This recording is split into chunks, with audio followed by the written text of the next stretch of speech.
Hello, नमस्कार, आदाब, सत श्री अकाल, वणक्कम, वंदे मातरम, जय हिंद दोस्तों। स्वागत है आप सभी का गूगल गुरु ऑडियो बुक चैनल पर। आप सुन रहे हैं ज्वालामुखी का एपिसोड नंबर 2। देवराज चौहान ने गहरी सांस लेकर सामने नजर आ रहे मंगोलिया को देखा। जगमोहन एक ही छलांग में घोड़े पर बैठा और दोनों आगे बढ़ गए। कुछ आगे जाने पर एक जगह पर बोर्ड लगा नजर आया जिस पर टेढ़े मेढ़े शब्दों में मोटा मोटा लिखा था, अब आप मंगोलिया में प्रवेश कर रहे हैं। उस बोर्ड के शब्दों को पढ़ते ही जगमोहन की आंखों में अजीब सी चमक विद्यमान होती चली गई। उसने देवराज चौहान पर निगाह मारी जो भागते घोड़े पर बैठा अपनी पैनी निगाहें चारों तरफ घुमा रहा था। लगाम को उन्होंने खींच लिया था। घोड़ों की रफ्तार कम हो गई थी और चंद ही पलों के पश्चात उनके घोड़े मंगोलिया की सड़कों पर थे। मंगोलिया का इतिहास बहुत कम शब्दों में कुछ इस प्रकार है। आज से 80 वर्ष पहले इस रेगिस्तान में मंगल सिंह नाम के लुटेरे का बहुत आतंक था। मंगल सिंह जहां से भी गुजरता वहां मौत का तूफान आ जाता। उसने लुटेरों की पूरी फौज बना रखी थी। रेगिस्तान का ऐसा कोई हिस्सा न था जो उसकी हद से बाहर हो। रेगिस्तान से गुजरने वाला उसके कहर का शिकार होकर ही रहता था। इसके साथ ही मंगल सिंह का कानून था जिसे कि सब जानते थे। जो इस रेगिस्तान में उसके कहर से बचना चाहता हो वह एक निश्चित रकम पहले ही उसे चुका दे। इसके लिए उसने अपना ठिकाना ब्रांच ऑफिस के तौर पर रेगिस्तान की शुरुआत में ही बना रखा था। जो यात्री या कोई लश्कर, कोई टोली वहां मुनासिब रकम चुकाने के बाद रसीद प्राप्त कर लेती थी, वह मंगल सिंह के कहर से बच जाती थी। राह में जब मंगल सिंह के आदमी उन्हें घेरते तो रसीद दिखाकर हरी झंडी पा लेते। एक तरह से मंगल सिंह इस सारे रेगिस्तान का मालिक था।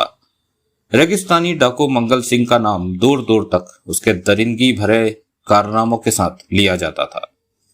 रेगिस्तान के बीच ही मंगल सिंह और उसके साथियों ने अपनी बस्ती बसा रखी थी। किसी तरह कच्चे पक्के मकान बना रखे थे। सबके पास औरतें थी, वह औरतें जिन्हें रेगिस्तान के सफर के दरमियान उठा लिया जाता। उनके साथ ही जबरदस्ती घर बसा रखा था। बच्चे पैदा कर रखे थे। धीरे धीरे उन औरतों ने भी खुद को इसी माहौल का आदी बना लिया था। इसी जिंदगी को नसीब कहा जाता है। रेगिस्तान में मंगल सिंह का कहर बराबर जारी रहा। मंगल सिंह बूढ़ा हुआ तो उसकी जगह उसके जवान बेटे जवाहर सिंह ने ले ली। वह चंद लुटेरों की बस्ती अब बड़ी होती जा रही थी। परिवार बढ़ते चले गए। जवान बूढ़े और बच्चे जवान हो गए। समय बीतता रहा। मंगल सिंह इस दुनिया से रुखसत हो गया। उसकी याद में उस जगह का नाम मंगल नगर रख दिया गया। जवाहर सिंह का जमाना भी बीतता चला गया।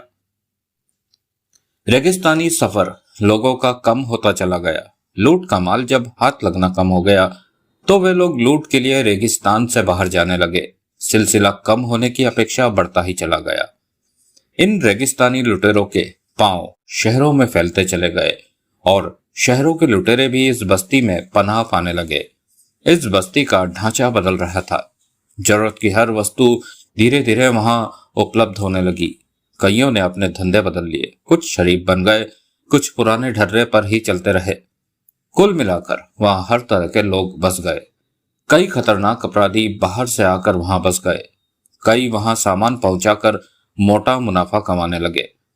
जब जवाहर सिंह मरा तो वहां का माहौल बहुत बदल चुका था और मंगल सिंह के नाम पर ही उस जगह का नाम बिगड़ते बिगड़ते मंगोलिया नाम पर आकर ठहर गया। पहले तो मंगल सिंह, जवाहर सिंह एक तरह से उस बस्ती के हुक्मरान रहे, परंतु वक्त और हालात बदल जाने से हुक्मरानी समाप्त होती चली गई। इस पर भी जवाहर सिंह के बेटे खुमान सिंह का दबदबा कम नहीं था।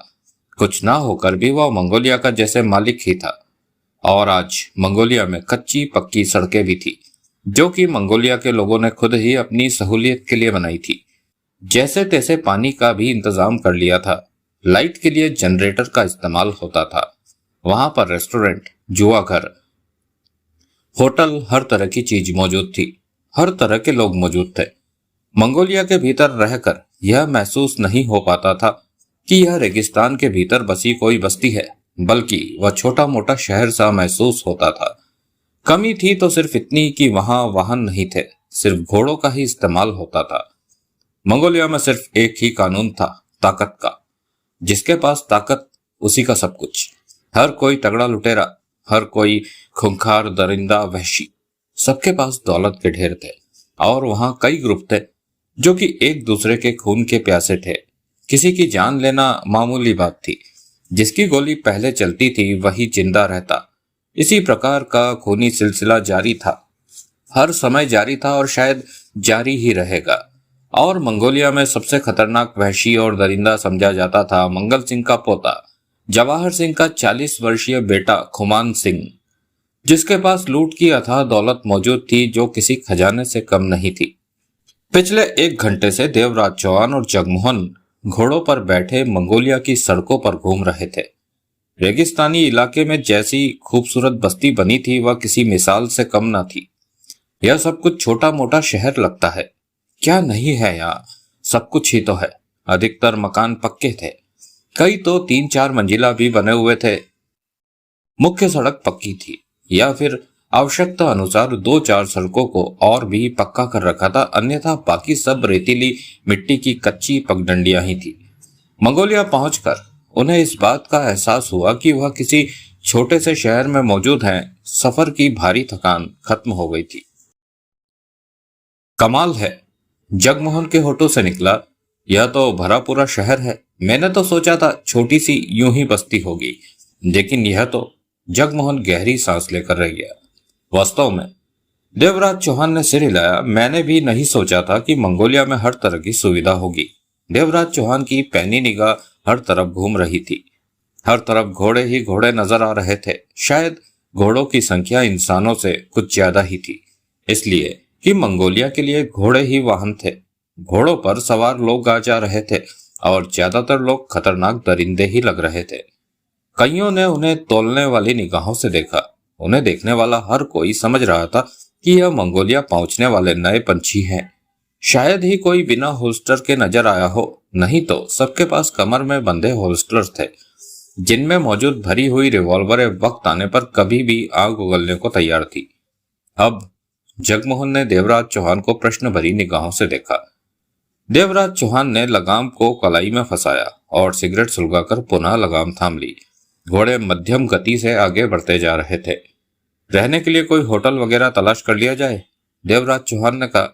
होटल तो यहाँ बहुत नजर आ रहे हैं। जगमोहन ने सामने ही नजर आ रहे होटल के बोर्ड पर निगाह मारी। वास्तव में होटल और रेस्टोरेंट की संख्या वहां काफी थी। सामने दिखाई दे रहे होटल में ही चलते हैं, देवराज चौहान ने कहा। जगमोहन ने फौरन सिर हिला दिया। उसी समय फायर की तेज आवाज हुई और गोली उन दोनों के करीब से गुजरकर उनके पीछे आ रहे 3 घुड़सवारों में से एक की छाती में जा लगी। उसके बदन को तीव्र झटका लगा। दोनों हाथों से उसने छाती थामी और तड़प कर घोड़े से नीचे जा गिरा। उसके दोनों साथियों ने तुरंत होल्स्टरों से रिवॉल्वरें निकालकर हाथ में ले ली। आते जाते लोग फौरन दाएं बाएं होने लगे। देवराज चौहान और जगमोहन फौरन सतर्क हो गए। देवराज चौहान ने फायर वाली दिशा की तरफ देखा। करीब 30 फीट दूर घोड़ों पर 2 खतरनाक से नजर आने वाले इंसान हाथों में रिवॉल्वर लिए घोड़ों पर बैठे थे और स्पष्ट नजर आ रहा था कि वे वहशी मूड में थे। मैंने फायर करने वाला चिल्लाया। पहले ही कहा था कि अगली मुलाकात मौत से भरी होगी। हमसे टक्कर लेकर कोई भी आज तक जिंदा नहीं बचा। जवाब में उन पर फायर हुआ, जो कि देवराज चौहान के बालों को झुलसाता हुआ उन तक पहुंचा, परंतु वे दोनों खुद को बचा गए। इससे पहले कि कोई और फायर होता, देवराज चौहान हाथ उठाकर जोर से चिल्लाया, ठहरो, कोई फायर न करे, पहले हमें साइड हो लेने दो, हम बीच में हैं, गोली हमें लग सकती है। कहने के साथ ही देवराज चौहान ने घोड़े को आगे करना चाहा। तभी फायर हुआ। गोली देवराज चौहान के घोड़े की लगाम से टच करती हुई पीछे गई और पीछे वाले के घोड़े के माथे में जा फंसी। घोड़ा ही हिनहिनाहट भरे अंदाज में जोर से चीखा। दोनों टांगे उठाकर ऊपर कर ली। उस पर मौजूद सवार ने फौरन छलांग लगा दी और सड़क पर आ गया। घोड़ा पागलों की तरह पीड़ा से ही हिनहिनाता चीखता दौड़ा और कुछ आगे जाकर नीचे जा गिरा। सुना नहीं तुमने? देवराज चौहान ने दरिंदगी भरे लहजे में कहा। गोली हमें भी लग सकती है, हमें एक तरफ हो लेने दो। यह शब्द उसने फायर करने वाले से कहे थे, जो कि देखने में बहुत खतरनाक लग रहा था। लाल सुर्ख आंखें, चेहरे पर पत्थर की तरह कठोरता। उसने पहली बार देवराज चौहान को देखा। चेहरे पर अप्रसन्नता से भरे वहशी भाव उभर आए थे। देवराज चौहान दांत पीछे उसे ही देख रहा था। तभी उसके रिवॉल्वर की नाल देवराज चौहान की तरफ घूमी, परंतु वह ट्रिगर ना दबा सका, क्योंकि तूफानी गति से देवराज चौहान के हाथ ने हरकत की। होल्स्टर से रिवॉल्वर निकलकर हाथ में आया, ट्रिगर दबा। गोली उसकी नाक को फोड़ती हुई पीछे की तरफ से निकल गई। वह बेजान सा घोड़े की पीठ से रगड़ खाता हुआ नीचे जा गिरा। तभी उसके साथी ने फायर किया। देवराज चौहान ने खुद को बचाते हुए ट्रिगर दबा दिया। उसकी भी खोपड़ी उड़ गई। वह घोड़े से नीचे था। उसी पल देवराज चौहान का रिवॉल्वर वापस अपने होल्स्टर में था। फिर उसने निगाहें घुमाकर कुछ दूर पीछे मौजूद उन्हें देखा, जिनके साथी और घोड़ों को शूट किया जा चुका था। उसके बाद उसने लगाम को झटका दिया। घोड़ा पुनः आगे बढ़ा। जगमोहन ने भी घोड़ा आगे बढ़ा दिया। उनका रुख सामने दिखाई दे रहे होटल की तरफ था, जो कि 3 मंजिला था। होटल के मुख्य द्वार पर पहुंचकर जब वे घोड़ों से उतरे तो 16-17 साल का छोकरा प्रकट हुआ और उनके दोनों घोड़े की लगामें थाम ली। आपका घोड़ा होटल के पीछे अस्तबल में खड़ा रहेगा। खाना और पानी दे दिया जाएगा। बदले में आप जो भी इनाम और घोड़े की खाने की कीमत देना चाहे दे दीजिएगा। छोकरे ने कहा। ठीक है, ले जाओ, जगमोहन बोला। आपके घोड़ों का नंबर 26 और 27 है। होटल के भीतर आप यह नंबर बताकर अपने घोड़ों को तुरंत यहाँ पर हाजिर करवा सकते हैं, या फिर होटल के पिछवाड़े आकर खुद घोड़ों को ले सकते हैं। घोड़ों के गले में नंबर लटकता रहेगा, छोकरे ने शांत लहजे में कहा। देवराज चौहान ने 100 का नोट निकालकर उसके हाथ पर रखा और जगमोहन के साथ होटल में प्रवेश कर गया। सामने ही रिसेप्शन था, जिस पर 40 बरस का दादा सा लगने वाला व्यक्ति मौजूद था। उसकी उंगलियों में सुलगती सिगरेट फंसी थी।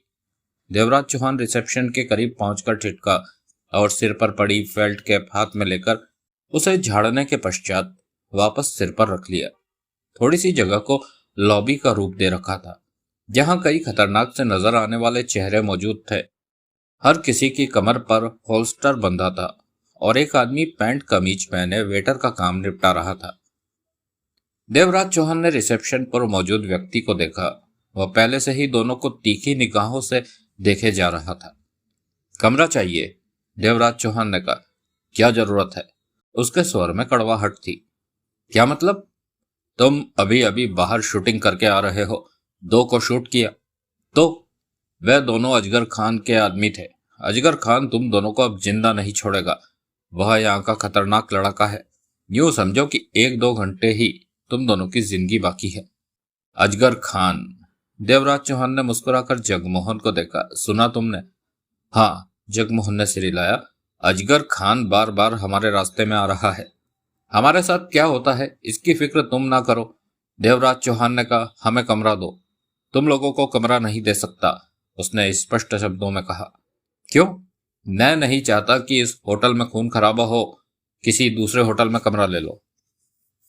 खून खराबे का सवाल कहां से आ गया? अजगर खान और उसके आदमी कुछ ही देर में तुम लोगों को यहाँ शूट करने पहुंचेंगे और तुम हमें कमरा दो। देवराज चौहान के होठों से गुर्राहट निकली। नहीं, मैं। तभी देवराज चौहान की रिवॉल्वर उसके गाल से जा सटी। अब सिर्फ ट्रिगर दबाने की जरूरत है, फिर तुम्हारी जबान हमेशा के लिए बंद हो जाएगी। उसने उखड़े अंदाज में देवराज चौहान को देखा। दबा दो ट्रिगर, जगमोहन ने दांत भींच कर कहा। ठहरो, वह तुरंत बोला। ले लो कमरा। रजिस्टर इधर सरकाओ। कौन सा रजिस्टर? होटल का एंट्री रजिस्टर। होटल वालों को कानून के लिए रजिस्टर रखना पड़ता है और मंगोलिया में सबका अपना कानून है। यहाँ कोई एंट्री रजिस्टर नहीं होता, क्योंकि यहाँ पुलिस भी नहीं होती। तो होटल के कमरे का किराया दो और कमरे में चले जाओ। कितना किराया है? 1000 रुपया एक दिन का। एक कमरे में 2 के रहने का इंतजाम होता है और नए लोगों से हम सप्ताह भर का किराया एडवांस लेते हैं, जो कि बाद में वापस नहीं किया जाता। देवराज चौहान ने रिवॉल्वर होल्स्टर में डाला और गड्डी निकालकर उसमें से 7000 रुपए उसके हवाले कर दिए। उसने नोटों को संभाला और गहरी सांस लेकर कह उठा। मैं नहीं समझता कि तुम एक दिन भी जिंदा रह पाओगे। तुम्हारी जिंदगी और पैसा सब बर्बाद है। देवराज चौहान के होठों पर जहरीली मुस्कान उभरी। तुम हमारी कुछ ज्यादा ही चिंता कर रहे हो, जगमोहन ने कड़वे लहजे में कहा। मैं तुम लोगों को हकीकत से वाकिफ कर रहा हूँ। अजगर खान दरिंदा है। वह हम उससे मिल चुके हैं, जगमोहन ने सर्द लहजे में कहा। हम चाहते तो उसकी खोपड़ी में छेद बना सकते थे, लेकिन हमने उसे छोड़ दिया। जब तक कोई मजबूर न करे हम किसी की जान नहीं लेते। गलती की, बहुत बड़ी गलती की। अजगर खान को जिंदा छोड़कर बहुत बड़ी गलती कर चुके हो तुम लोग। उसे जिंदा छोड़ना घायल शेर के सामने जाना है। अब तो वह तुम लोगों को किसी भी कीमत पर जिंदा नहीं छोड़ेगा। कहाँ मिला था तुम लोगों को अजगर खान? रास्ते में, जोधा सिंह के यहाँ। हाँ, जरूर मिला होगा। कल रात ही वह मंगोलिया पहुंचा है। अगर मौका मिला था तो उसे शूट कर देना चाहिए था। ऐसे लोगों को शूट करने का मौका कभी कभी ही मिलता है। हमें मालूम नहीं था, नहीं तो हम उसे अवश्य शूट कर देते, जगमोहन ने मुस्कुरा कर कहा। अब हमें कम से कम कमरे तक तो पहुंचा दो। 7,000 तुम झाड़ ही चुके हो। देवराज चौहान सिगरेट का कष्ट लेते हुए वहां बैठे लोगों पर निगाह घुमा रहा था। कईयों की निगाहें उन पर थी। वे लोग इनकी ताकत को तोलने की चेष्टा कर रहे थे। रिसेप्शन पर बैठे व्यक्ति ने वेटर को बुलाया, जो कि शक्लो सूरत से कतई शरीफ नहीं लग रहा था। वह उन्हें पहली मंजिल पर मौजूद एक कमरे में ले आया। कमरा ठीक ठाक था, न छोटा था न बड़ा। डबल बेड और टेबल कुर्सी मौजूद थी। साथ ही में बाथरूम था। 2 खिड़कियां थी, एक बाहर की तरफ थी, एक पीछे की तरफ। देवराज चौहान ने आगे बढ़कर साइड की खिड़की खोली तो सामने वही सड़क नजर आई, जहां उसने कुछ देर पहले 2 को शूट किया था। परंतु अब वहां सब कुछ सामान्य था। लाशें वहां से हट चुकी थी। यकीनन अजगर खान के आदमी अपनी साथियों की लाशों को ले गए होंगे और दूसरी लाश को भी उसके साथी ले गए होंगे। कुछ चाहिए? आवाज सुनकर देवराज चौहान पलटा और वेटर को देखने लगा। क्या है खाने में? हर वह चीज जो होटलों में मिलती है, उसने शांत लहजे में कहा। देवराज चौहान ने जगमोहन को देखा, जो नहाने के लिए बाथरूम जाने की तैयारी कर रहा था। तुम खाने का ऑर्डर दे दो, बढ़िया सा नाश्ता ले आओ, पसंद मैं तुम पर छोड़ता हूँ, जगमोहन बोला। 2 का? हाँ, 2 के लिए। वेटर आधा मिनट सोच भरी मुद्रा में खड़ा रहा, फिर क्या उठा। 550 रुपए दे दीजिए। क्यों? नाश्ते के? बढ़िया नाश्ते के। घटिया नाश्ता 200 में भी मिल जाता है। तुम बढ़िया ले आओ, पैसे मिल जाएंगे। अभी तो हम यहीं पर है। यह मंगोलिया के होटलों का उसूल है कि ग्राहक को हर चीज पैसा लेने के बाद दी जाती है। क्यों? ऐसा नियम क्यों? इसलिए कि यहाँ पर किसी की जिंदगी का कोई भरोसा नहीं है। कोई अब है तो 10 मिनट बाद नहीं है। यह बारूद का शहर है, वेटर ने शांत स्वर में कहा। जगमोहन ने गहरी सांस लेकर देवराज चौहान को देखा। देवराज चौहान ने 100 के 6 नोट उसे थमा दिए। 50 तुम्हारे, जल्दी ले आओ। वेटर बाहर निकल गया। अजीब कानून, अजीब सिस्टम है यहाँ। जगमोहन के होठों पर मुस्कुराहट उभरी। हालात के हिसाब से कानून ठीक ही है। देवराज चौहान पुनः खिड़की से बाहर देखने लगा। अजगर खान का क्या करना है? क्या करना है? मैं समझा नहीं। बाहर देखते हुए देवराज चौहान बोला। वह हमारी जान का दुश्मन बन चुका है, कभी भी हमारी जान लेने की चेष्टा कर सकता है। जब ऐसा वक्त आएगा देख लेंगे। देवराज चौहान के स्वर में लापरवाही थी। अजगर खान के प्रति हमें लापरवाह नहीं होना चाहिए, जगमोहन गंभीरता। मैं लापरवाह नहीं हूं। और लोटन सिंह से कब मुलाकात करनी है? जगमोहन ने एकाएक पूछा। हमें नहीं करनी, वह करेगा। जब भी ठीक समझेगा हमसे मुलाकात कर लेगा।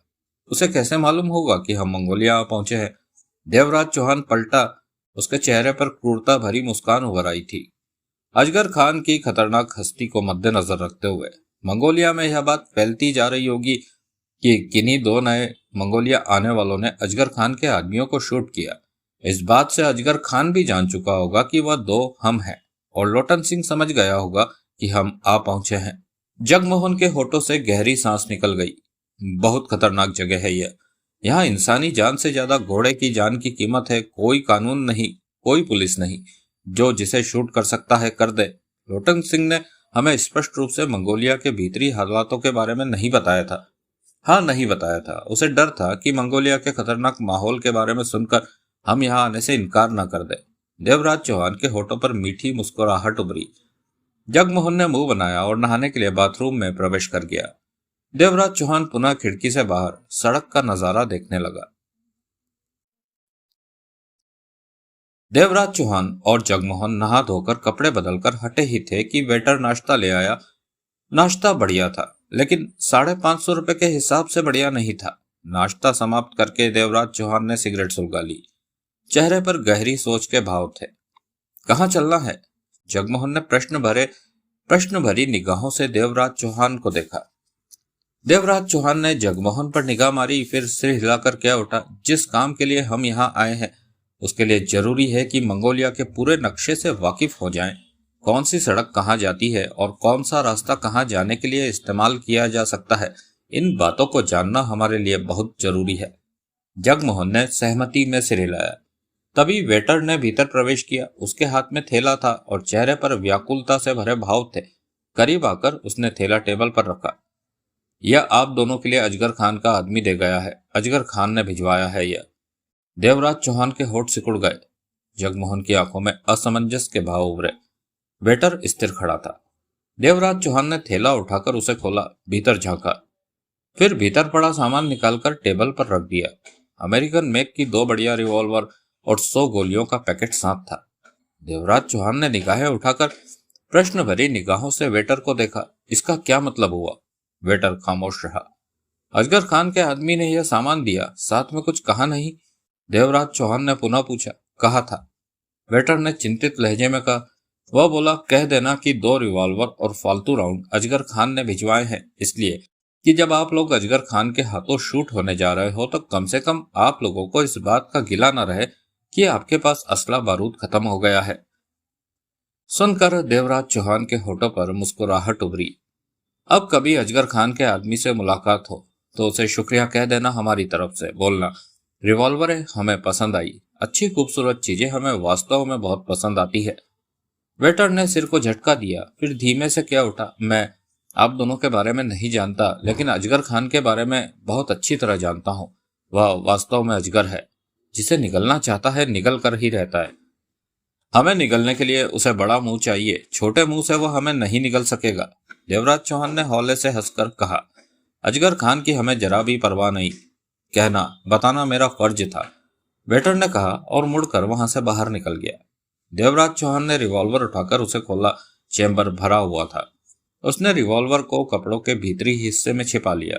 उसके चेहरे पर जहरीली मुस्कान नाच रही थी। जगमोहन ने भी रिवॉल्वर चेक करके अपने कपड़ों में छिपा ली थी। इस तरह रिवॉल्वर भिजवाना जाहिर करता है कि अजगर खान बहुत खतरनाक खिलाड़ी है। वह दुश्मन को मारता भी है तो बहुत सोच समझकर, उसकी फूंक सरका कर। देवराज चौहान हौले से हंसा, बोला कुछ भी नहीं। वैसे हमने काम का अजगर खान से पंगा ले लिया। जोधा सिंह ठीक बोला था कि अजगर खान हमारे रास्ते का कांटा बन सकता है। उस काम में वह चाहे जो भी कर सकता हो, लेकिन हमारी राह का कांटा नहीं बन सकता। देवराज चौहान ने दृढ़ शब्दों में कहा। अजगर खान की तरफ ध्यान देने की हमें जरा भी जरूरत नहीं है। हमें सिर्फ अपने काम की तरफ ध्यान देना है। अजगर खान को दिमाग में रखेंगे तो कोई काम ठीक से नहीं होगा।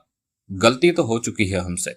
जोधा सिंह के यहाँ ही हमें अजगर खान को शूट कर देना चाहिए था, लेकिन तब हमें कहाँ मालूम था कि अजगर खान से हमारी दुश्मनी हो जाएगी इस कदर। आओ बाहर चले।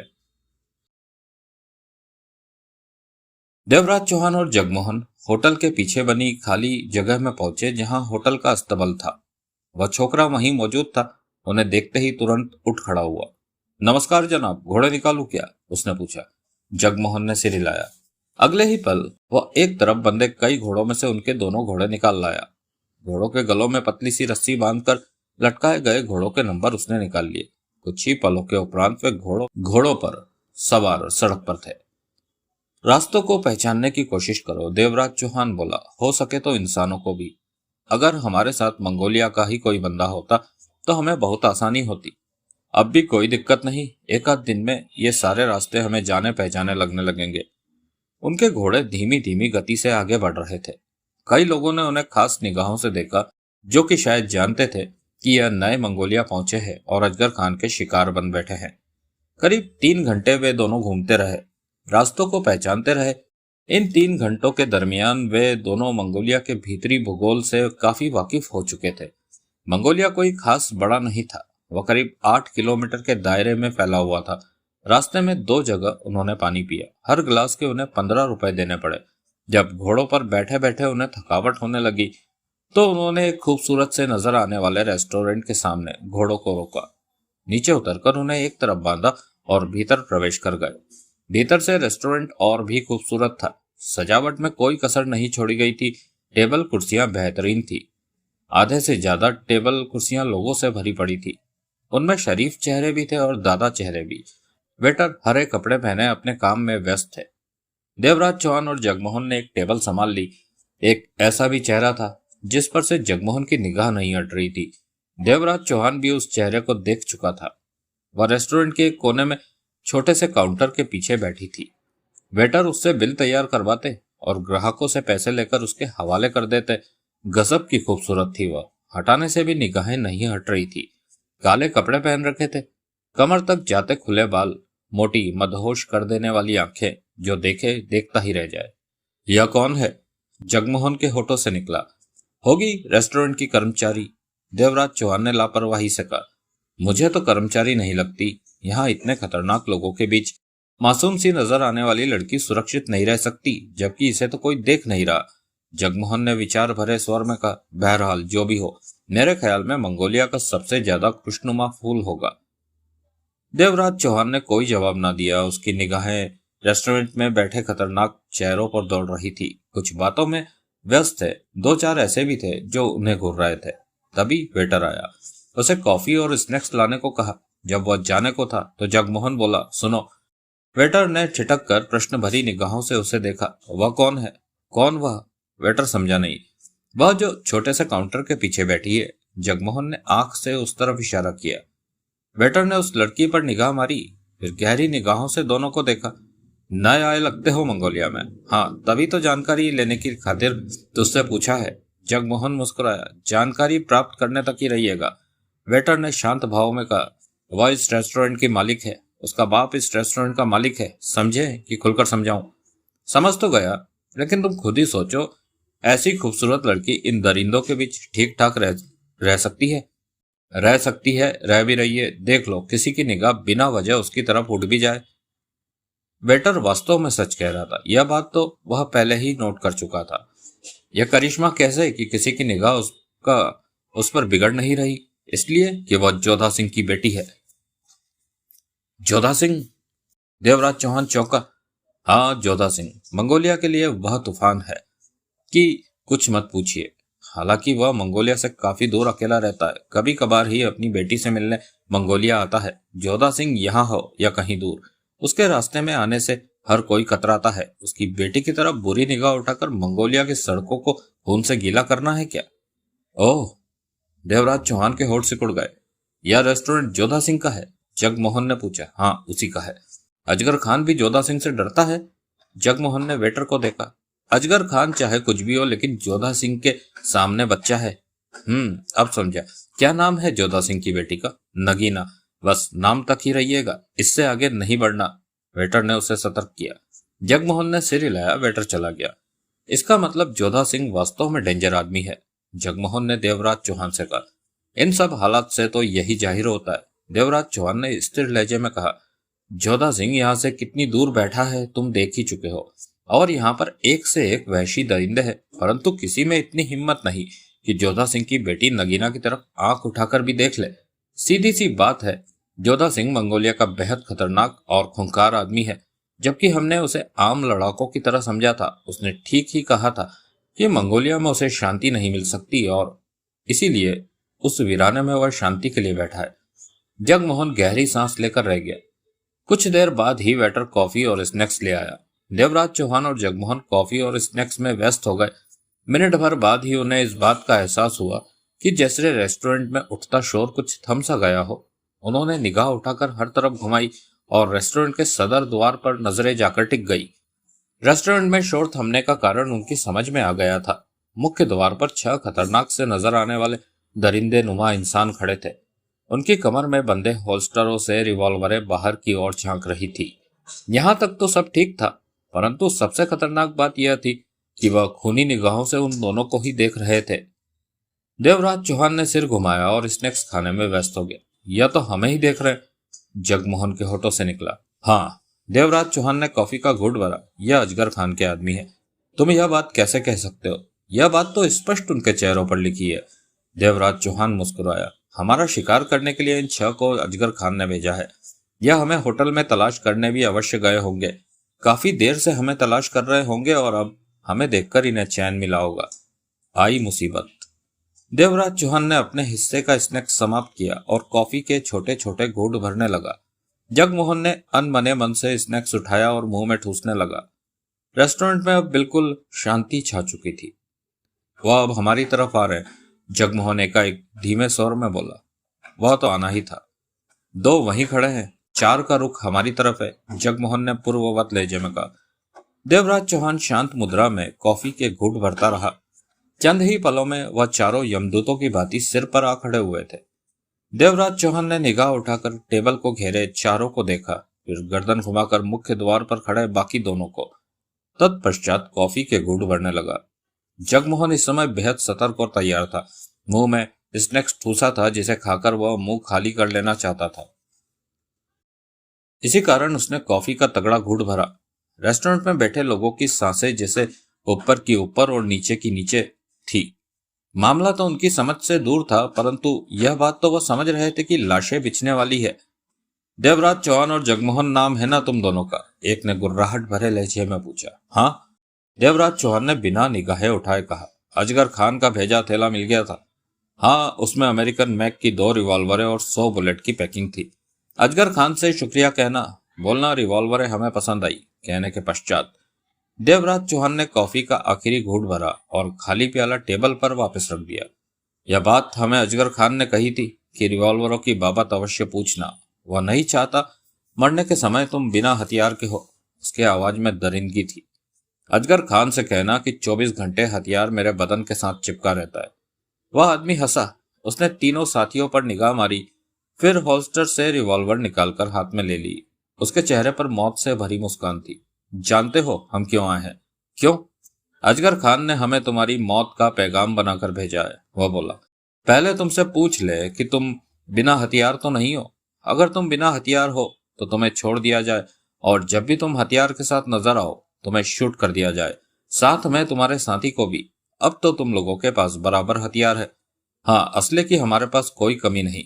तुम्हें दोबारा हमारे पास चक्कर लगाने की जरूरत नहीं। अब अपना सोचा पूरा कर सकते हो। देवराज चौहान ने सिर उठाकर उसकी आंखों में झांका। अजगर खान का कहना है कि तुम दोनों ने कल रात उस पर फायर किया और आज मंगोलिया में पहुंचते ही तुमने हमारे 2 आदमियों को शूट कर दिया। अजगर खान पर फायर क्यों किया कल रात, यह बात वह अच्छी तरह जानता है। और आज अजगर खान के आदमियों की चलाई गोलियां हमें लगने जा रही थी। मैंने उन्हें कहा भी कि हमें एक और हो लेने दो, फिर अपना फैसला करते रहना, परंतु वे लोग माने ही नहीं। शायद उन्हें अपने पर या फिर अजगर खान के नाम पर ज्यादा भरोसा था। मजबूरन मुझे उन दोनों को शूट करना पड़ा। जो भी हो, तुम लोगों ने अजगर खान के आदमियों को शूट किया, बराबर किया। अब हम तुम्हें शूट करने आए हैं मुन्ना। उसने रिवॉल्वर उठाई। मतलब कि अजगर खान अब 2 से ज्यादा की संख्या बढ़ाना चाहता है। यह बात तुम तभी जैसे बिजली सी कौंधी हो, चाकू के समान तेज धार जैसी आवाज उनके कानों में पड़ी। सबकी निगाहें उस तरफ घूमती चली गई। यहाँ पर कोई फायर ना करे, यह शब्द नगीना के थे। वह काउंटर के पीछे से उठ खड़ी हुई थी। उसके खूबसूरत चेहरे पर शांत भाव थे, जैसे कि उसे पूरा यकीन था कि वह जो कह रही है वही होगा। 2 पल की खामोशी के बाद वह आदमी बोल पड़ा। हमारे मामले में दखल मत दे नगीना। मैं तुम लोगों के मामले में दखल नहीं दे रही। तुम लोग कुछ भी करो, उससे मुझे कोई मतलब नहीं। मेरे रेस्टोरेंट में कुछ नहीं होना चाहिए। जो भी करना है बाहर जाकर करो। अब हमारे पास फालतू का वक्त नहीं है, वह आदमी पुनः बोला। लेकिन मैं तुम्हें यकीन दिलाता हूं नगीना कि इन दोनों को शूट करने के पश्चात हम हाथों हाथ इनकी लाशों को उठाकर यहाँ से बाहर फेंक देंगे। कोई कह भी नहीं सकेगा कि यहाँ कुछ हुआ है। नगीना की आंखों में सख्ती के भाव उभरे। वह काउंटर के पीछे से निकली और दृढ़ कदमों से चलती हुई उनके पास जा पहुंची। मेरे इनकार करने के बाद भी तुम यहाँ खून खराबा करोगे? बात इतनी बढ़ चुकी है कि अब हम रुक नहीं सकते। वह क्या उठा। इन्हें बाहर ले जाकर फैसला कर लो, यहाँ नहीं। अब इन्हें बाहर नहीं ले जाया जा सकता, उसने स्पष्ट स्वर में कहा। यह लोग जान चुके हैं कि हम इनका क्या हाल करने वाले हैं। अगर इन्हें बाहर ले जाने की चेष्टा की तो रास्ते में ये मौका पाकर कभी भी बाजी पलट सकते हैं। अजगर खान ने खास तौर से यह बात कही थी कि ये लोग बहुत खतरनाक है, इन्हें किसी भी किस्म का मौका नहीं देना। नगीना का चेहरा धधक उठा। तो आज तुम लोगों में इतनी हिम्मत आ गई कि मेरी जगह पर खून खराबा करने पर तुले हो? मजबूरी है, वरना हम ऐसा ना करते। एक बात भूल रहे हो शायद तुम। नगीना के स्वर में सुलगते भाव थे। क्या जोधा सिंह अभी जिंदा है, मरा नहीं, कि मंगोलिया में जोधा सिंह के खिलाफ कोई मनमानी कर सके? उसके हाव भाव में हल्की सी बेचैनी उभरी, जिस पर उसने तुरंत काबू पाया। जोधा सिंह की तुम्हारी हम पूरी इज्जत करते हैं, लेकिन कभी कभी हालात ऐसे हो जाते हैं कि बात नहीं मानी जा सकती। जाओ यहाँ से, हमें अपना काम पूरा कर लेने दो। तुम लोग यहाँ पर फायर नहीं करोगे। नगीना गुर्रा उठी। फायर तो अब होने जा रहे हैं, और इस बात का विश्वास दिलाता हूँ कि इनके मरने के बाद भी यह जगह इतनी ही साफ रहेगी जितनी की अब है। इनकी लाशें भी यहाँ से गायब हो जाएंगी। ठीक है, तुम लोग जोधा सिंह की जगह पर शूटिंग करने जा रहे हो और मना करने पर भी नहीं मान रहे। इस बारे में अब जोधा सिंह ही तुम लोगों से बात करेगा, नगीना ने खतरनाक लहजे में कहा। कोई कुछ ना बोला। उस आदमी के इशारे पर उसके अन्य साथियों ने भी रिवॉल्वरें निकाल ली। नगीना देवराज चौहान और जगमोहन की तरफ पलटी। यह लोग तुम दोनों को शूट करने जा रहे हैं और तुम लोग आराम से बैठे हो। देवराज चौहान और जगमोहन ने पहली बार उसे इतने नजदीक से देखा था। वास्तव में वह खूबसूरती की मिसाल थी, देखने वाला देखता ही रह जाए। मैंने तुम दोनों को कुछ कहा है, इस बार वह तेज स्वर में बोली। देवराज चौहान एकाएक मुस्कुराया और शांत स्वर में कह उठा, तुम्हारे रेस्टोरेंट के स्नैक्स वास्तव में लाजवाब है, मुझे बहुत पसंद आए। उसके इस जवाब पर नगीना के मस्तिष्क को तीव्र झटका लगा। कई पल वह देवराज चौहान को देखती रह गई, फिर धीरे धीरे उसकी आंखों में अजीब सी चमक भरती चली गई। बाद में तुम हमसे भी कहोगी कि हमने यहाँ खून खराबा क्यों किया। नहीं, अपना बचाव तुम कर सकते हो, मतलब कि हम दोनों को छूट है। हाँ, हालातों को देखते हुए यह छूट दी जा रही है। तुम। नगीना अपने शब्द पूरे ना कर सकी। एक साथ कानों को फाड़ देने वाले 4 धमाके हुए। अजगर खान के चारों आदमियों की खोपड़ियां खुलती चली गई। गिरने से पहले ही उनकी जानें निकल चुकी थी, वे मर चुके थे। देवराज चौहान और जगमोहन के हाथों में रिवॉल्वरें दबी थी। होल्स्टर से निकलकर रिवॉल्वरें जाने कब उनके हाथ में आई, यह कोई भी ना देख पाया। नगीना हक्की बक्की सी खड़ी रह गई थी। अगले ही पल देवराज चौहान का शरीर उछला और नगीना को साथ लेते हुए फर्श पर जा गिरा। नगीना पूरी की पूरी देवराज चौहान के नीचे दब गई थी। इसके साथ ही फायर की तेज आवाज वहां गूंजी। जगमोहन भी अपनी कुर्सी पर नहीं था। मैंने तुम्हें अपनी जान बचाने की छूट दी थी, नगीना ने सख्त स्वर में कहा। यह सब करने की नहीं। हटो गुस्ताख, इस बात की मैं तुम्हें अवश्य सजा दूंगी। मैं मतलब परस्त नहीं हूं, अपनी जान तो मैंने बचा ली थी, सवाल तुम्हारी जान का आ गया था। दरवाजे पर अजगर खान के 2 आदमी और खड़े हैं, वे फायर करने जा रहे थे। गोली तुम्हें भी लग सकती थी। तुम्हें साथ लेकर मैं नीचे गिरा तो महज इसलिए कि कहीं गोली तुम्हें न लग जाए। वह गोली तुम्हें भी लग सकती थी क्योंकि तुम हम दोनों के बीच में खड़ी थी। गोली दाएं बाएं होती या तुम, दोनों ही अवस्था में तुम्हारा तो काम तमाम हो जाना था। कहने के साथ ही देवराज चौहान उसके ऊपर से हट गया। नगीना के चेहरे पर राहत के भाव थे। यहां से उठना मत, ऐसी ही पड़ी रहना, देवराज चौहान बोला। इस समय वे लोग टेबल कुर्सियों की आड़ में थे। देवराज चौहान वहां से सरकता हुआ धीरे धीरे दूर हो गया। हाथ में रिवॉल्वर दबी थी। कुछ दूर जगमोहन टेबल कुर्सियों की आड़ में नजर आ रहा था। देवराज चौहान ने जरा सा सिर निकालकर रेस्टोरेंट पर निगाह मारी। वह दोनों वहां नजर नहीं आए। स्पष्ट था कि वे भी आड़ ले चुके थे। लोग स्तब्ध से अपनी जगह स्थिर बैठे थे। इस बात को वे अच्छी तरह जान चुके थे कि अगर उन्होंने वहां से उठने की कोशिश की तो गोली उन्हें भी लग सकती है। तभी देवराज चौहान को एक फेल्ट कैप नजर आई जो कि एक टेबल के पीछे से उभर रही थी। देवराज चौहान के होठ भिज गए। वह टेबल के पीछे से सिर निकालकर यकीनन उनकी पोजीशन का एहसास लेना चाहता था। जो ही टेबल के पीछे से कैप के बाद उसका माथा नजर आया। तेज धमाके के साथ उसके माथे में निशान उभरा और वह गायब हो गया। देवराज चौहान ने रिवॉल्वर वाला हाथ नीचे किया और अपनी जगह छोड़कर आगे को खिसक गया। अब सिर्फ एक बचा था, छठा और आखिरी। उधर जगमोहन धीरे धीरे सरकता हुआ मुख्य द्वार की तरफ बढ़ रहा था। जो ही उसने एक टेबल पार की तो वह रुककर रह गया। सामने ही टेबल की आड़ लिए छठा नजर आया। दोनों की आंखें मिली। उसने फौरन रिवॉल्वर वाला हाथ ऊपर करके ट्रिगर दबाना चाहा। तब तक जगमोहन ट्रिगर दबा चुका था। गोली उसकी छाती में लगी। वह उलटकर नीचे जा गिरा। अब उसके दोबारा उठने का तो सवाल पैदा नहीं होता था। जगमोहन उठा और रिवॉल्वर होल्स्टर में डाल ली। देवराज चौहान भी उठ खड़ा हुआ। उन्हें उठते देखकर नगीना भी। 6 लाशें वहां पड़ी थी। अब वहां बैठे लोगों में भी हलचल आरंभ हो गई थी। वह भी अनजाने तनाव से मुक्त हो गए थे। एकाएक जैसे वहां जीवन शुरू हो गया था। नगीना देवराज चौहान के पास जा पहुंची। तुमने मेरी जान बचाई, नगीना मुस्कुराहट भरे स्वर में बोली। इसके लिए शुक्रिया। जो भी हुआ इत्तेफाक से हुआ। देवराज चौहान ने रिवॉल्वर होल्स्टर में डालते हुए कहा। तुम लोग मंगोलिया में नए आए लगते हो, नगीना बोली। हाँ, आज ही पहुंचे और अजगर खान से जानलेवा दुश्मनी हो गई। यह भी इत्तेफाक रहा, लेकिन मुझे अजगर खान की परवाह नहीं। यह मामले मेरे लिए मामूली है। काफी बहादुर हो, नगीना ने उसकी आंखों में झांका। देवराज चौहान कुछ ना बोला। उसकी निगाह जगमोहन से मिली तो जगमोहन ने मुंह बनाकर दूसरी तरफ निगाहें फेर ली। देवराज चौहान मन ही मन मुस्कुराया। फिर उसकी निगाह कुछ दूर खड़े वेटर पर पड़ी। वह उसके पास पहुंचा। हमारा कितना बिल हुआ? 180। देवराज चौहान ने 200 रुपए उसे थमा दिए। नगीना उसके करीब पहुंची। तुमने मेरी जान बचाई है, बिल रहने दो। मैं पैसे के मामले में मैं किसी से यारी दोस्ती नहीं करता। देवराज चौहान ने नगीना को देखकर शांत स्वर में कहा, अजगर खान के आदमी जब इन लाशों को उठाने आए तो उनसे मेरी तरफ से कह देना कि 8 हो गए और अब गिनती जारी रखे। कहने के साथ देवराज चौहान के कदम बाहर जाने वाले दरवाजे की तरफ उठ गए। नगीना वहीं खड़ी देवराज चौहान को जाते देखती रही। देवराज चौहान और जगमोहन बाहर निकल गए। घोड़े के करीब पहुंचकर देवराज चौहान ने सिर पर फेल्ट कैप ठीक की, फिर घोड़ा खोलकर उस पर सवार हो गया। दूसरे पल जगमोहन भी अपने घोड़े पर सवार था। दोनों घोड़े सड़क पर आगे बढ़ गए। क्या कह रही थी?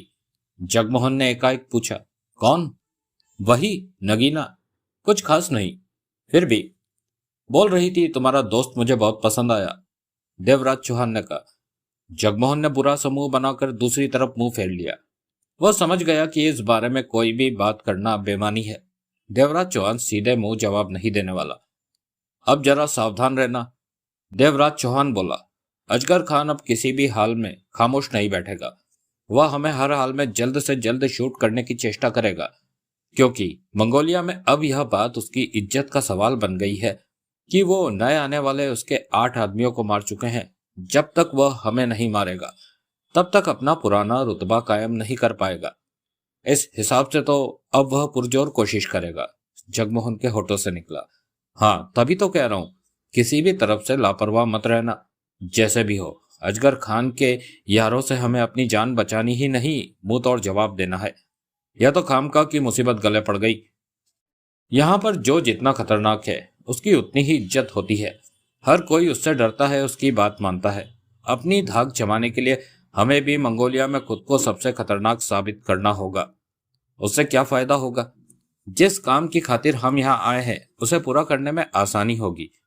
तभी उनके कानों में तीव्र चीख पड़ी। दोनों ने चौंक कर गर्दन घुमाई। सामने का दृश्य देखते ही दोनों के चेहरों पर सख्ती आ गई। 3 घुड़सवार राह चलती खूबसूरत जवान औरत को उठा ले जाने का प्रयत्न कर रहे थे और औरत उनसे बचती हुई चीख कर भाग जाने की नाकामयाब कोशिश कर रही थी। लोग सहमे से उनके काम में बिना दखल दिए वहां से गुजरे जा रहे थे। कोई भी उसे बचाने की चेष्टा में नहीं था। शायद वे जानते थे कि बीच में आने का मतलब है मौत। देवराज चौहान और जगमोहन के हाथ में एक साथ रिवॉल्वरें प्रकट हुई। 3 फायर हुए और रिवॉल्वरें वापस अपने अपने होल्स्टर्स में पहुंच चुकी थी।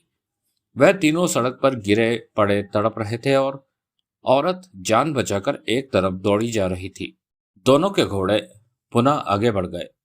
कुछ आगे जाने पर नाई की दुकान नजर आई तो देवराज चौहान का हाथ स्वमेव अपने गालों पर पहुंच गया, जहां कांटों समान बाल निकल रहे थे। मैं जरा शेव करा लूं। देवराज चौहान आसपास निगाहें दौड़ाता हुआ बोला। करा लो, जगमोहन बोला। मैं भी करा लूंगा। तुम बाहर रुककर नजर रखना, समझे? जगमोहन ने सिर हिलाया। दोनों के घोड़े दुकान के सामने जा रुके। देवराज चौहान ने छलांग मारी और घोड़े से नीचे उतरने के पश्चात लगाम जगमोहन को थमा दी और स्वयं नाई की दुकान में प्रवेश कर गया। दुकान खाली पड़ी थी। दादा सा लगने वाला व्यक्ति सुस्ती भरे अंदाज में बैठा था। देवराज चौहान को देखते ही वह चाक चौबंद होकर फौरन उठ खड़ा हुआ। बैठिए साहब। देवराज चौहान कुर्सी पर जा बैठा। शेव करनी होगी? उसने पुनः पूछा। हाँ, अभी लीजिए। बहुत बढ़िया शेव करता हूँ। लोग दूर दूर से मेरे पास शेव कराने आते हैं। कहने के साथ ही उसने क्रीम लगाई और गालों पर ब्रश दौड़ाने लगा। पहले कभी देखा नहीं जनाब को। नया हूँ मंगोलिया में। हाँ। कब आए? आज ही। आज ही? वह चौंका। फिर उसकी निगाह शीशे से बाहर सड़क की तरफ उठ गई, जहां घोड़े पर जगमोहन मौजूद था। बाहर आपका साथी है शायद घोड़े पर? हाँ। आप दोनों ही आज मंगोलिया में पहुंचे हैं? नाई ने मुस्कुरा कर कहा। कितनी बार पूछोगे? यह सवाल तो पहली बार ही पूछा है। वह हंसा। मुझे नहीं मालूम था कि अजगर खान का पंगा आप लोगों से ही हुआ पड़ा है। खामखा ही वह आपके पीछे पड़ गया। तुम कैसे कह सकते हो कि वे दोनों हम हैं? नाई की दुकान है मेरी। खबरें कुछ ज्यादा ही मिलती है मुझे। कोई आकर मुझसे बात करता है तो कोई आपस में, लेकिन बातें मेरे कानों तक पहुंच जाती है, वह कहता जा रहा था। सुनने को मिला कि आज ही दो नए पंछी मंगोलिया पहुंचे हैं और असगर खान के आदमियों से टकरा बैठे। तभी मैंने सोचा कि आप दो हैं और आज ही मंगोलिया पहुंचे हैं तो वह आप ही होंगे। देवराज चौहान ने कोई जवाब ना दिया। ब्रश रखकर नाई ने उस्तरा उठाया और उसे तेज करने लगा। आज सुबह ही आप लोगों ने अजगर खान के दो आदमियों को शूट किया था। हाँ, और 6 को आधा घंटा पहले। 6 और वह चौका। हाँ, कुल 8। देवराज चौहान शीशे में नाई का चेहरा देख रहा था। उस तरह तेज करके नाई कुर्सी के करीब आ खड़ा हुआ। बहुत अच्छा किया। मंगोलिया में अजगर खान ने बहुत आतंक मचा रखा है, कहते हुए वह गालों पर उस तरह फेरने लगा। अजगर खान की अक्ल कुछ तो ठिकाने आएगी। अजगर खान आप दोनों को जिंदा नहीं छोड़ेगा। जरा संभल कर रहना चाहिए। क्या मालूम कौन अजगर खान का आदमी हो और जान ले ले। देवराज चौहान के होठों के बीच जहरीली मुस्कान रेंग गई। गालों के बाल साफ करने के बाद वह ठोड़ी के नीचे के बाल साफ करने लगा। इसके साथ ही उसकी आंखों में वहशी चमक आ गई थी। एकाएक उसने गर्दन पर उस्तरा रखा और तीव्रता के साथ एक ही झटके में गर्दन उड़ाने वाला था कि ठिठक गया। उसकी आंखों में खौफ के साए लहरा उठे। वह बुद्ध की तरह खड़ा का खड़ा रह गया। रह रहकर सूखे होठों पर जीभ फेरने लगा। देवराज चौहान के हाथ में दबी रिवॉल्वर की नाल उसकी टांगों के बीच सटी पड़ी थी। उसने खौफपूर्ण निगाहों से देवराज चौहान को देखा। शेव करो। देवराज चौहान के होठों से सर्द स्वर निकला। उसने कांपते हाथों से उस तरह चलाया और ठोड़ी के नीचे के बाल साफ किए। दूसरा कोट करूं? नहीं, एक ही काफी है। देवराज चौहान ने जहरीले स्वर में कहा और कुर्सी से उठ खड़ा हुआ। रिवॉल्वर अभी भी उसके हाथ में दबी थी। आंखों में दरिंदगी के भाव नाच रहे थे। तुम मेरी गर्दन उड़ाने की फिराक में थे? क्यों, ठीक है? उसके होठों से एक भी शब्द ना निकला। चेहरे का रंग फक पड़ा था। क्यों, मेरी तुम्हारी क्या दुश्मनी, बोलो। देवराज चौहान ने गुर्राहट भरे लहजे में पूछा। कोई दुश्मनी नहीं। सूखा स्वर। फिर मैं लालच में आ गया था। कैसा लालच? अगर मैं तुम्हारी गर्दन काट देता तो अजगर खान मुझे अवश्य इनाम देता। तो इनाम की खातिर तुमने मेरी गर्दन पर उस तरह फेरना चाहा? देवराज चौहान का चेहरा धधक उठा। हाँ। उसकी हाँ के साथ ही फायर का तेज धमाका हुआ और गोली उसके पेट में धंसी और दोनों हाथों से पेट थामे धीरे धीरे नीचे बैठता चला गया। देवराज चौहान ने रिवॉल्वर होल्स्टर में डाली और दांत पीछे बाहर आ गया। फायर की आवाज जगमोहन ने स्पष्ट सुनी थी और दुकान के भीतर का दृश्य भी उसे नजर आ रहा था। देवराज चौहान ने लगाम थामी और एक ही छलांग में घोड़े पर जा बैठा। क्या हुआ था? जगमोहन ने असमंजस भरे स्वर में पूछा। वह मुझे पहचान गया था और अजगर खान से इनाम पाने के लालच में मेरी गर्दन पर उस तरह फेरना चाहता था। देवराज चौहान ने दरिंदगी भरे लहजे में कहा। बेवकूफ था, अक्ल फिर गई थी उसकी। जगमोहन ने कड़वे स्वर में कहा। दोनों के घोड़े पुनः आगे बढ़ गए। अजगर खान से इनाम हासिल करने के चक्कर में छोटे मोटे बदमाश भी हमारी जान के दुश्मन बन सकते हैं। वास्तव में हमें बहुत सावधान रहना होगा। देवराज चौहान बोला। मतलब कि सिर्फ 2 आंखों से ही काम नहीं चलेगा? जगमोहन ने कहा। देवराज चौहान ने कोई जवाब न दिया। हमें लोटन सिंह से मिलकर अपने काम की तरफ तवज्जो देनी चाहिए। जगमोहन पुनः बोला। बाकी के काम खुद ब खुद ही साथ साथ निपटते रहेंगे, नहीं तो अजगर खान के मामले में ही फंसे रहेंगे। लोटन सिंह खुद ब खुद हमारे पास आएगा। उस काम की हमसे ज्यादा उसे जल्दी है। देवराज चौहान ने कहा। रही बात अजगर खान की, तो मेरे ख्याल से जल्द ही उसका ठिकाना मालूम करना पड़ेगा। क्या मतलब? जगमोहन चौंका। जब तक अजगर खान जिंदा रहेगा सपोले हमें काटने की कोशिश करते रहेंगे। अजगर खान के ठिकाने तक जाना खतरे वाला सौदा है। ठिकाने तक ना जाना भी खतरे का सौदा है। मैं नहीं चाहता कि अजगर खान के आदमी इस तरह हमारे पीछे पड़े रहे। यह सिलसिला जारी रहा तो उन्हें कामयाबी भी मिल सकती है, नहीं तो। आगे के शब्द देवराज चौहान के होठों में ही रह गए। दोनों की निगाहें सामने की तरफ उठ गई। सामने 3 घुड़सवार आ रहे थे। साफ सुथरे सलीके के कपड़े पहने, परंतु चेहरों से वे छटे हुए बदमाश लग रहे थे। 3 घोड़े सड़क पर एक दूसरे के बराबर चल रहे थे। उनसे कुछ पीछे घोड़े पर ही बेहद खूबसूरती की मालकिन जानलेवा युवती मौजूद थी। उसने पैंट कमीज पहन रखी थी। धूप से बचने के लिए सिर पर बड़ा सा टोप पहन रखा था। वह गर्व भरी निगाहों से हर तरफ नजरें दौड़ा रही थी और उसके पीछे भी 3 घुड़सवार थे। यह कौन है? जगमोहन के होठों से निकला। जो भी है, मंगोलिया के किसी खतरनाक आदमी की औलाद ही हो सकती है। देवराज चौहान बोला। कुछ ही मिनटों में यह छोटा सा काफिला निकल गया। उन्होंने यह बात खास तौर से नोट की कि उनके रास्ते में कोई भी ना आया था। हर कोई सड़क के दाएं बाएं होता चला गया था। भाई के कारण या आदर के कारण, यह बात दावे के साथ नहीं कही जा सकती थी। हैरत की बात है कि मंगोलिया जैसी जगह पर भी ऐसी जानलेवा सूरतें मौजूद है। जगमोहन बोला। देवराज चौहान ने सिगरेट सुलगाकर कश लिया। मैं अभी आया, जगमोहन ने कहा और घोड़े से उतरकर एक तरफ बढ़ गया। फिर करीब 5 मिनट बाद वह लौटा। कर आए उसके बारे में मालूम? खास नहीं। जगमोहन घोड़े की पीठ पर बैठता हुआ बोला। इतना ही पता चला है कि वह मंगोलिया के सबसे ताकतवर आदमी खुमान सिंह की बेटी है। अवश्य होगी। देवराज चौहान हौले से हंसा। यह तो उसके गुजरने का अंदाज बता रहा था।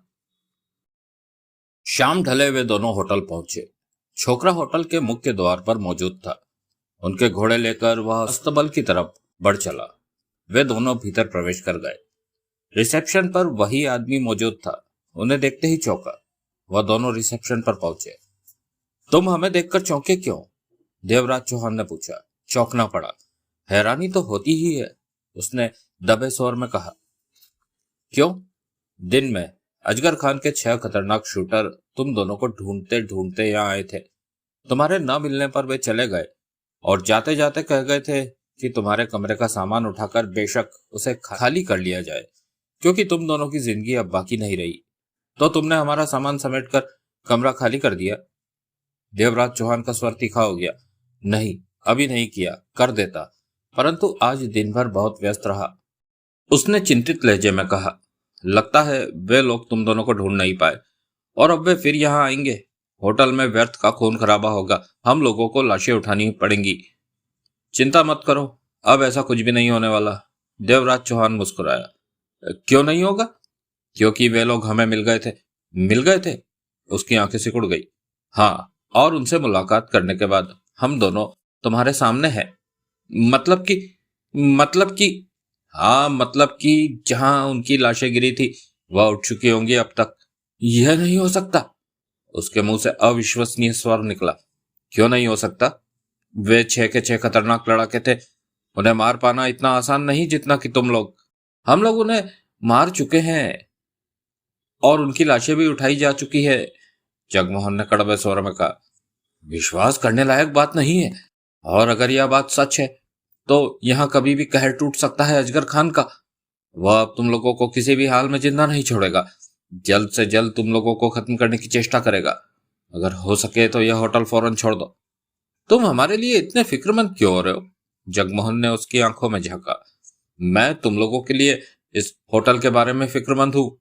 अजगर खान इस होटल की ईंट से ईंट बजा देगा। तुम उसे नहीं जानते, वह कहर है, कहर। जब गुजरता है तो मौत बरसा देता है। तुम हमारे कमरे में खाना भिजवाओ। बढ़िया, कितने पैसे दूं? जगमोहन ने सख्त स्वर में कहा। उसका चेहरा उतर गया। मैंने पूछा है बढ़िया खाने के कितने पैसे लोगे? जगमोहन ने पूर्ववत लहजे में पूछा। 450, उसने मरे स्वर में कहा। जगमोहन ने 500 का नोट उसके हवाले कर दिया। खाना आने में देर न लगे। दोनों कमरे में पहुंचे। अजगर खान तो वास्तव में हमारे गले में मुसीबत की घंटी बन गया है, जगमोहन ने कहा। बन गया है तो घंटी बजानी भी पड़ेगी। देवराज चौहान हंसा। तुम हंस रहे हो? हंसने के सिवाय और किया भी क्या जा सकता है? जो भी हो रहा है वह तुम भी देख रहे हो और मैं भी।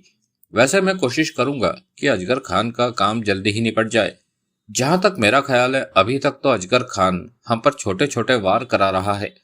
उसे विश्वास होगा कि इन्हीं वारों से हमारा काम तमाम हो जाएगा, परंतु अब तक के हालात को मद्देनजर रखकर कोई तगड़ा ही वार करेगा, ऐसा कि हमें संभलने का भी मौका ना मिले। हो, इस तरफ तो मैंने ध्यान ही नहीं दिया। जगमोहन ने समझने वाले भाव में सिर हिलाया। सोचना चाहिए तुम्हें, दिमाग को हर तरफ दौड़ाना चाहिए, नहीं तो कभी बुरे फंसोगे। उसके बाद दोनों ने नहा धोकर दिन भर की थकान उतारी। वेटर खाना ले आया। खाना खाकर जब फौरिग हुए तो रात के 9 बज रहे थे। दिन भर की थकान सिर से पांव तक भरी पड़ी थी और पिछले दिनों का लंबा सफर। वे दोनों लंबी और गहरी नींद लेने के मूड में थे। देवराज चौहान ने आगे बढ़कर दोनों खिड़कियां ठीक तरह से बंद की, फिर कमरा बंद करने के लिए दरवाजे की तरफ बढ़ा। देवराज चौहान दरवाजा पूरा बंद भी नहीं कर पाया था कि दरवाजे के बीच लेदर का भारी जूता आ फंसा। देवराज चौहान की आंखें सिकुड़ गई। जगमोहन ने यह दृश्य देखा तो वह भी चौंका। देवराज चौहान का होल्स्टर उसके पास नहीं था। उसने जगमोहन को इशारा किया तो जगमोहन ने फुर्ती के साथ रिवॉल्वर उसकी तरफ फेंकी।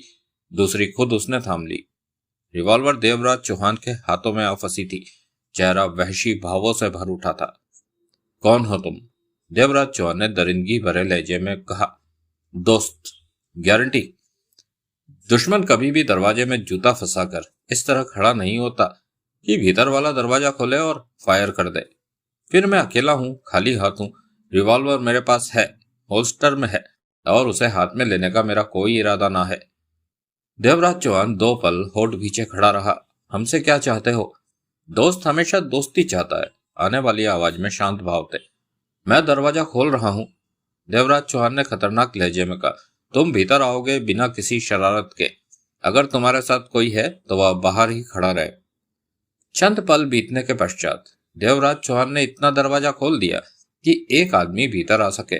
बाहर वाला भीतर आया तो देवराज चौहान ने दरवाजा बंद करके सिटकनी चढ़ा दी। रिवॉल्वर वाला हाथ नीचे की तरफ लटक गया था। देवराज चौहान के कुछ कहने से पहले ही वह कह उठा, नहीं, मैं अकेला नहीं हूं, मेरे साथ 10 जबरदस्त लड़ाके हैं। उन्होंने होटल को घेर रखा है। यूं समझो कि इस कमरे तक मैं अकेला आया हूं। तुम्हारे आदमियों ने होटल को घेर रखा है? देवराज चौहान की निगाह उसके चेहरे पर थी। हाँ। क्यों? अपनी सुरक्षा के लिए, तुम दोनों की सुरक्षा के लिए। तुम लोग यहाँ हो, मैं यहाँ हूं। यह अजगर खान के लिए सुनहरा मौका होगा। वो अपने 2 दुश्मन एक साथ समाप्त कर सकता है। देवराज चौहान ने गहरी निगाहों से उसे देखा। 40 बरस का खतरनाक नजर आने वाला, चट्टान की तरह सख्त दिखाई देता था वह। गाल के नीचे की तरफ चाकू का गहरा निशान था। सिर के बाल छोटे छोटे थे। शरीर गठा हुआ था। आंखों में सुर्खी और सुलगतापन था। अपने इरादों में मजबूत नजर आने वालों में वह शख्स था। कौन हो तुम? ज्वाला। थोड़ा बहुत तो अपना परिचय बताओ। मेरा परिचय इतना ही बहुत है कि मंगोलिया के एक कोने में अजगर खान का नाम गूंजता है तो दूसरे में ज्वाला का। हम दोनों एक दूसरे के खून के प्यासे हैं। मैंने तो अभी तक तुम्हारा नाम नहीं सुना। नाम तो तुम अजगर खान का भी नहीं सुनते। अगर इत्तेफाक से तुम्हारी उसकी दुश्मनी पैदा ना हो जाती, बाहर जाकर ज्वाला का नाम किसी से भी पूछ लेना, सब मालूम हो जाएगा। ज्वाला के स्वर में कड़वाहट के भाव आ गए थे। मंगोलिया में मेरी पूरी की पूरी चलती है। मेरे पास क्यों आए हो? आज जब तुमने जोधा सिंह के रेस्टोरेंट में अजगर खान के 6 आदमियों को शूट किया तो वहां मेरे 2 आदमी मौजूद थे। उन्होंने सब कुछ देखा और मेरे सामने आकर तुम्हारी तारीफ की। मेरे आदमी यूं ही किसी की तारीफ नहीं किया करते। और फिर मैं भी समझ गया था कि जो अजगर खान के 6 आदमियों को एक साथ शूट कर सकते हैं वह वास्तव में तारीफ के काबिल होंगे। मालूम किया तो पता चला कि दिन में भी तुमने उसके 2 आदमी उड़ाए थे, यानी कि एक दिन में 8। सही पूछो तो आज तक अजगर खान के 8 आदमी तो मैं भी एक दिन में नहीं उड़ा सका। देवराज चौहान ज्वाला को देखे जा रहा था। मैं तुमसे दोस्ती करने आया हूं। मेरे ख्याल में यह दोस्ती बिना मतलब की नहीं है। देवराज चौहान बोला। सही समझे तुम। ज्वाला ने सिर हिलाया। अजगर खान मेरा दुश्मन है। मैं उसे समाप्त कर देना चाहता हूं। दूसरी तरफ अजगर खान तुम्हारी जान के पीछे पड़ा है। हम दोनों एक होकर आसानी से अजगर को खत्म कर सकते हैं। इस काम में ज्यादा देर नहीं लगानी चाहिए। कई पलों की खामोशी के उपरांत देवराज चौहान बोला। तुम्हारी दोस्ती कबूल कर लेने में मुझे कोई ऐतराज नहीं, लेकिन मुझे तुम्हारे साथ की जरूरत नहीं। मेरी दुश्मनी अगर अजगर खान से हो गई है तो मैं उससे आसानी से निपट लूंगा। नहीं निपट सकते? क्यों? मैं तुम्हें यह बात इसलिए नहीं कह रहा कि तुम मेरा साथ दो, बल्कि समझा रहा हूं तुम्हें कि तुम अजगर खान से अकेले नहीं निपट सकते, क्योंकि तुम मंगोलिया में नए हो। यहाँ कोई तुम्हारा शुभ चिंतक नहीं, जबकि अजगर खान से आधा मंगोलिया डरता है। उसके सैकड़ों आदमी हैं जो उसके एक इशारे पर जान दे सकते हैं। उसके पास आदमियों की कमी नहीं। आज 8 मरे हैं, कल बेशक 18 मरे, परसों फिर तुम्हारे सामने 28 आन खड़े होंगे। यह सिलसिला तब तक चलता रहेगा जब तक कि तुम दोनों जिंदा रहोगे, और ज्यादा देर तक तुम दोनों अजगर खान के हाथों बच नहीं सकते। कभी तो उसका निशाना ठीक लगेगा। वैसे भी आज के हादसे से वह अच्छी तरह जान गया होगा कि तुम दोनों बहुत खतरनाक हो, इसलिए इस बार वह तुम लोगों का कोई पुख्ता इंतजाम करके आएगा, ऐसा कि किसी हाल में बच ही ना सको। हाँ, मैं तुम्हारी बात से सहमत हूँ। देवराज चौहान ने सिर हिलाया। इसीलिए तो कह रहा हूँ, मेरी बात मानो, मेरे साथ मिल जाओ जब तक अजगर खान जिंदा है। उसके बाद जो मन में आए करना, मुझे कोई ऐतराज नहीं होगा। और वैसे भी जब अजगर खान को मालूम होगा कि तुम मुझसे आ मिले हो तो वह पीछे हट जाएगा। हो सकता है तुम ठीक कह रहे हो। तो फिर मिलाते हो हाथ? नहीं। क्यों? ज्वाला की आंखें सिकुड़ गई। अजगर खान के मामूली से खौफ के कारण मैं किसी का हाथ अपनी पीठ पर नहीं चाहता। इस मामले को मैं निपट लूंगा। मुझे अजगर खान से जरा भी डर नहीं लगता। तुम अजगर खान को मामूली सा खौफ कह रहे हो? हाँ, ऐसे अजगर खान मेरे सामने अहमियत नहीं रखते, देवराज चौहान ने सपाट स्वर में कहा। या तो तुम पागल हो या फिर बहुत ही बहादुर। ज्वाला उसे घूरता हुआ बोला, वरना समझदार इंसान अपने दुश्मन को कभी भी कमजोर नहीं समझता। मैं उसे कमजोर समझ भी नहीं रहा, देवराज चौहान ने मुस्कुरा कर कहा। मैं तो सिर्फ यह कह रहा हूं कि ऐसे हालात मेरी जिंदगी में बहुत मर्तबा आए हैं और मैंने कामयाबी ही हासिल की है। देखो, मैं बहस में नहीं पड़ना चाहता, ज्वाला ने हाथ हिलाकर कहा। जो ऑफर मैं तुम्हारे पास लाया हूं उसे कोई भी समझदार इंसान फौरन कबूल कर लेता, सोचता भी नहीं। मैंने तुम्हारी दोस्ती कबूल कर ली, परंतु अपनी पीठ पर तुम्हारा हाथ कबूल नहीं मुझे। यह बात जुदा है कि कभी जरूरत महसूस हुई तो अवश्य तुम्हारे पास आ जाऊंगा, देवराज चौहान ने सिर हिलाया। मर्जी तुम्हारी, आ जाना, किसी से भी मेरे बारे में पूछ लेना, देवराज चौहान ने सिर हिलाया। फिर क्या उठा? एक छोटी सी मेहरबानी करके जा सकते हो तो बोलो। हमारा होटल में रहना ठीक नहीं, अगर किसी प्राइवेट मकान का इंतजाम हो जाए तो ठीक रहेगा। बदले में तुम जो भी मुनासिब किराया चाहोगे मिल जाएगा, एडवांस में मिल जाएगा। ज्वाला सिंह के होठों पर पहली बार मुस्कान उभरी, कठोर मुस्कान। दोस्ती में किराया नहीं लिया जाता। अभी चलो मेरे साथ, प्राइवेट मकान में पहुंचा देता हूं। चलो, देवराज चौहान ने कहा। जगमोहन भी फौरन सहमति में सिर हिलाते हुए तैयार हो गया। रात के अंधेरे में देवराज चौहान और जगमोहन ज्वाला के साथ एक मकान पर पहुंचे। रास्ते में ज्वाला ने अपने आदमियों को रुकवा दिया था कि उसका वहीं इंतजार करे, कुछ ही देर में वह लौट आएगा। मकान छोटा किंतु अच्छा बना था। दरवाजे पर ताला लटक रहा था। ज्वाला ने फायर करके ताला तोड़ा और दरवाजा खोलकर भीतर प्रवेश कर गया। जनरेटर चलाकर उसने वहां रोशनी की। देवराज चौहान और जगमोहन भी भीतर प्रवेश कर गए। यह मेरी जगह है, ऐसी जगह जिसे मेरे कुछ खास आदमी ही जानते हैं। ऐसी जगहों का इंतजाम भी हमें रखना पड़ता है, जाने कब कौन सा समय आ जाए। यहाँ पर तुम लोग आराम से रह सकते हो, जरूरत की हर चीज यहाँ है, परंतु खाने का कोई सामान नहीं है। कहो तो इंतजाम करवा दूं, या फिर खाना खाने बाहर ही जाना चाहोगे? ज्वाला ने प्रश्न भरी निगाहों से उसे देखा। खाने का इंतजाम हम खुद कर लेंगे। ठीक है, तो मैं चलता हूँ। जरूरत पड़े तो मुझे याद कर लेना, जरूरत पड़े तो मुझे याद कर लेना, ज्वाला ने कहा और पलटकर तेजी से बाहर निकलता चला गया। चंद पलों के पश्चात घोड़े के टापों की आवाज उनके कानों में पड़ी, जो कि तेजी से दूर होती चली गई। ज्वाला जा चुका था। जगमोहन ने बाहर जाकर घोड़ों को मुनासिब जगह पर बांधा और भीतर आ गया। दरवाजा बंद करके वे सोने की तैयारी में लग गए। कुछ ही देर में थके टूटे वे गहरी नींद की आगोश में थे। अगले दिन वे नहा धोकर तैयार हुए तो दिन के 10 बज रहे थे। घर के किचन में चाय का सामान था, सूखा दूध था। जगमोहन ने चाय बना ली। चाय लाकर गिलास टेबल पर रखे और घर की सारी खिड़कियां खोल दी। पीछे वाली खिड़की से रेगिस्तान का नजारा स्पष्ट नजर आ रहा था। दूर दूर तक अजीब सा वीराना था रेगिस्तान का। रेगिस्तान में कई घुड़सवार घोड़े दौड़ाते नजर आ रहे थे। धूल के गुबार बनते मिटते जा रहे थे। दूसरी खिड़की से मंगोलिया का दृश्य नजर आ रहा था। जगमोहन खिड़की से वापस पलटने ही वाला था कि ठिठक गया। उसकी निगाहें एक बहुत ही आलीशान मकान पर जा टिकी, जो कि कुछ ही फासले पर मौजूद था। मकान क्या, छोटा सा महल ही कहना चाहिए उसे। बहुत ही विशाल बंगला था। इतनी जगह में 20 शहरी बंगले बन जाए।